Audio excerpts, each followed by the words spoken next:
In 2015, Egypt announced plans to construct the new administrative capital. Once fully developed, it is expected to accommodate more than 5 million people and contribute $10 billion to GDP.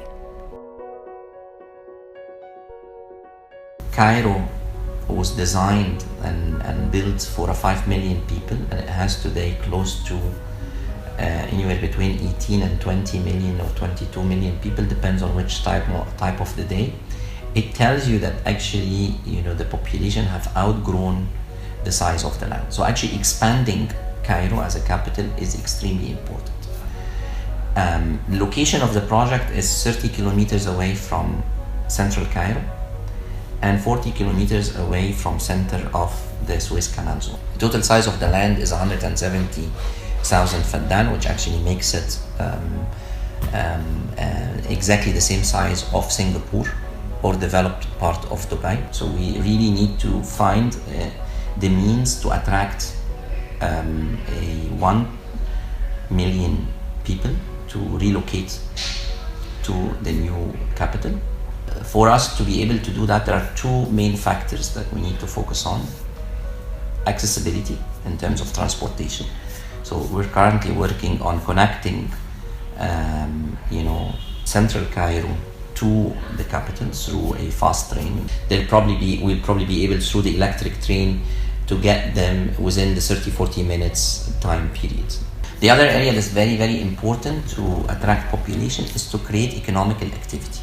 So we don't want to go into heavy industrial type of economical activity that would pollute the city. If we need to create a free zones for some of those areas, we're in discussion with the Minister of Investment to create some advantageous laws. This model of a regional city could have a significant contribution in terms of GDP. The target that we have set is to do a $10 billion by 2030.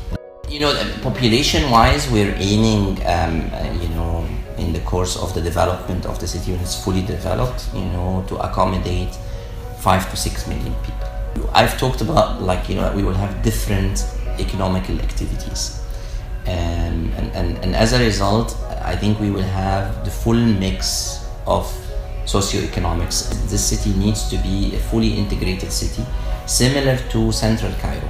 Some of those segments would be segments where the private sector will not make money building those type of homes. And this is where we lean on and work with the Ministry of Housing. The theme of the city will be tomorrow's civilization, or Hadarat al-Mustaqbal. That's basically how we want to position that city. We've leveraged the pharaonic architecture, the Coptic, the Islamic, the Arabic. We're looking at building an opera house, art museums. All of those are within the current plan. The first component would be the government park. Most of the land that we sold to developers are around the area of the government zone, just to create a destination. There's the residential part that is already built. The target that we have, and the President is pushing everybody to deliver that within 2018, with the aim that the government will start the move around that time.